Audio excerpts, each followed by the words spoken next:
My visit with the King really was it was extraordinary. I mean, he's an extraordinary man. He's an extraordinary person. And yeah, it helps from the standpoint that, you know, when you like the king of a country so much, it probably helps your relationship with the prime minister. But, you know, in that case, the prime minister, I said, do you want to send a little help? He said, no, we'll send it after you win the war. I said, that's not good. That's not good. President Trump reflecting on King Charles's visit, saying that it could help smooth ties with the UK as tensions grow with Prime Minister Keir Starmer over the war with Iran. This as the president continues to threaten leaving NATO, and reports grow that Europe is preparing for a future without U.S. involvement. Harry Cole is the Sun editor-at-large, and he joins us now. Good morning to you, Harry. Morning, Ainsley. How are you? Good morning. Doing well. Thank you so much. I had the pleasure of actually shaking hands with Your Majesty and with the Queen. And we were at the dinner, and all of us were shocked and just so pleasantly surprised. We thought that they seemed to get along beautifully. He was funny. He was witty. Do you think this smoothed things over?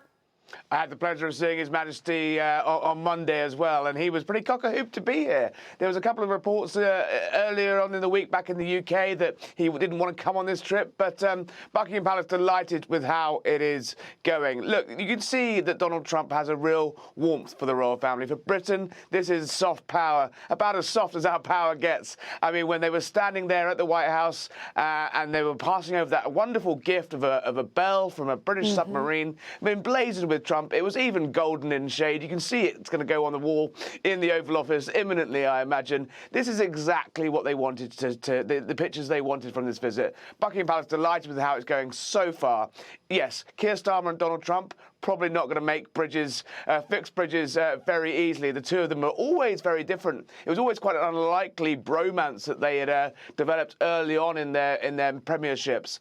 But I don't think that personal relationship is ever going to really be fixed. But that strong relationship between Britain and the United States, 250 years on after a pretty tricky start, looks pretty damn strong from where I'm sitting now.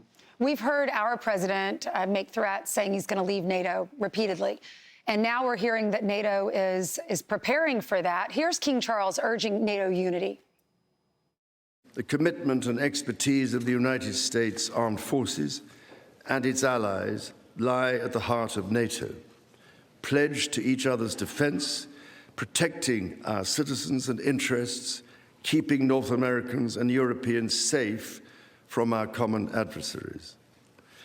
Our defense, intelligence, and security ties are hardwired together through relationships measured not in years, but in decades. So could NATO, is that true, first of all, that NATO is preparing for the U.S. to pull out? And could NATO, what would NATO look like without the United States? Look, there is panic in European capitals. There's also belligerence in the fact that they don't really like the message that Donald Trump has been giving them. It's not massively different from messages that previous presidents have given them. I think it's the style in which Donald Trump delivers it, which is essentially, for too long, Europe has been freeloading on the American taxpayer for their defense, and something's got to give. I think it's good that Europe are finally waking up to the fact that they're going to have to increase their own defense spending and start to imagine how they're going to rely on defending their air, their seas, their land without that massive subsidy from America. How that actually looks, whether Donald Trump would ever actually formally leave the NATO alliance, or whether he'd rebalance the funding structures of it, it remains to be seen. But it's right that Europe wakes up, and I thought it was an astonishing moment there from the King. There are very few people that can stand up to anyone that's in the Oval Office, the leader of the free world, the commander-in-chief, and give them hard truths and gently. There was no finger wagging, there was no shouting, there was just a gentle pressure and encouragement from leader to leader, and there are very few people that can get away with that these days without an earwigging from the president on Truth Social almost immediately, as the Germans are finding out now, as the British Prime Minister is finding out now. So I think it was important that the King gave that message, but did it without being patronising, without shouting, but just managed to really deliver that message home with some gifts as well. Harry, thank you so much for coming on. Be sure to like and subscribe for all the Fox News latest on YouTube, and catch full shows streaming now on Fox One.